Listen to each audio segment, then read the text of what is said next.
Hello students, आज हम macro economics के फर्स्ट चैप्टर के लेक्चर सेकंड के बारे में डिस्कस करेंगे, जिसमें सबसे पहला पॉइंट हमारे पास क्या है, फाइनल गुड्स का है। ओके स्टूडेंट्स, फाइनल गुड्स क्या होता है? These are those goods which have cross the boundary line of production and are ready for use by their final users.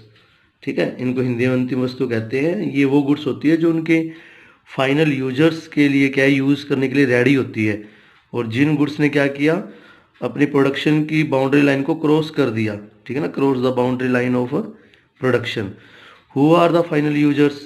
अब क्वेश्चन ये राइज होता है कि जो फाइनल यूजर्स है वो कौन होते हैं। ठीक है ना, तो इसमें क्या लिखा हुआ है? दीज आर, नंबर फर्स्ट है कंज्यूमर। एक तो कंज्यूमर हो गए जो किसी भी चीज़ को क्या है, कंज्यूम करते हैं। सेकंड क्या है? प्रोड्यूसर, जो किसी चीज़ का क्या है, प्रोडक्शन करते हैं। ठीक है, तो ये दोनों ही मतलब क्या होते हैं, आपके फाइनल यूजर्स होते हैं। Okay students, accordingly final goods are often classified as final consumption goods and final production goods. ठीक है, तो ये दोनों तरह की आपकी क्या है, फाइनल गुड्स होती है। तो होती है फाइनल कंज्यूमर गुड्स, जो क्या कंज्यूमर यूज़ करता है। ठीक है, जैसे कि मान लो milk, butter, chair. Okay, and second में फाइनल प्रोड्यूसर गुड्स, जो प्रोड्यूसर यूज़ करता है। ठीक है, जैसे कि मान लो मशीनें हो गई, ठीक है, किसी भी तरह की, तो वो आपकी क्या होगी, फाइनल प्रोड्यूसर गुड्स कराएगी। ठीक है स्टूडेंट्स, उसके बाद आपके पास expenditure on final consumer goods by the household is called consumption expenditure. ठीक है, जो एक्सपेंडिचर हाउस होल्ड के द्वारा किया जाता है, मतलब फाइनल कंज्यूमर के द्वारा, कंज्यूमर गुड्स के ऊपर हाउस होल्ड के द्वारा किया जाता है, उसको क्या बोलते हैं हम? कंजप्शन एक्सपेंडिचर बोलते हैं। ठीक है, जो भी मतलब कंज्यूमर ने गुड्स परचेज की है, ठीक है, जो खर्चा किया है उस गुड्स को परचेज करने के लिए, उसको हम क्या बोलेंगे? कंजप्शन एक्सपेंडिचर बोलेंगे। Okay, expenditure on final goods by the producers called investment expenditure. और जो प्रोड्यूसर कोई खर्चा करेगा तो उसको हम क्या बोलेंगे? इन्वेस्टमेंट एक्सपेंडिचर बोलते हैं। जैसे कि मान लो किसी प्रोड्यूसर ने कोई ज़मीन खरीदी, उसके ऊपर फैक्ट्री लगाई, तो वो जो भी खर्चा कर रहा है ना, वो सारा सारा क्या होगा, उसका इन्वेस्टमेंट एक्सपेंडिचर होगा। ठीक है, और जो कंज्यूमर खर्च कर रहा है किसी भी चीज़ पे, घरेलू चीज़ परचेज करने के लिए, उसको हम क्या बोलेंगे? कंजप्शन एक्सपेंडिचर बोलेंगे। ठीक है, और प्रोड्यूसर के द्वारा खर्च की गई इन्वेस्टमेंट एक्सपेंडिचर। जैसे कि अगर हम एग्जांपल लेते हैं कंजप्शन एक्सपेंडिचर का, तो वो आपका आ जाएगा shirt purchase by a consumer. Okay students, अब बात करते हैं हम इंटरमीडिएट गुड्स की। इंटरमीडिएट गुड्स क्या है? Number one, which have yet not crossed the boundary line of production. जिन गुड्स ने अभी तक प्रोडक्शन की बाउंड्री लाइन को क्रॉस नहीं किया, मीन्स जो भी पूरी तरह से बनकर तैयार नहीं हुई। ठीक है ना, जो मतलब अभी प्रोडक्शन हो रही है, ठीक है ना, मतलब पूरी तरह से कंप्लीट नहीं हुई। जैसे अगर शर्ट की बात करें तो उसमें भी बटन लगाने बाकी है, और अगर मान लो एक फर्म दूसरी फर्म से माल परचेज कर रही है दोबारा से रीसेल करने के लिए, तो वो भी क्या आपका इंटरमीडिएट गुड्स ही होगा। ठीक है, सेकंड में value still to be added to these goods. ठीक है ना, मतलब जिन गुड्स के अंदर अभी भी क्या वैल्यू ऐड होना बाकी है, और which are yet not ready for use by their final users, जो अपने फाइनल यूजर्स के यूज़ के लिए भी क्या रेडी नहीं है, जो मतलब। ठीक है, तो आप ये दो एग्जाम मतलब दो चीज़ें हैं इसके अंदर इंटरमीडिएट गुड्स में। सबसे पहले तो क्या आएगा इसके अंदर, सॉरी, तीन चीज़ें पढ़ चुके हैं हम।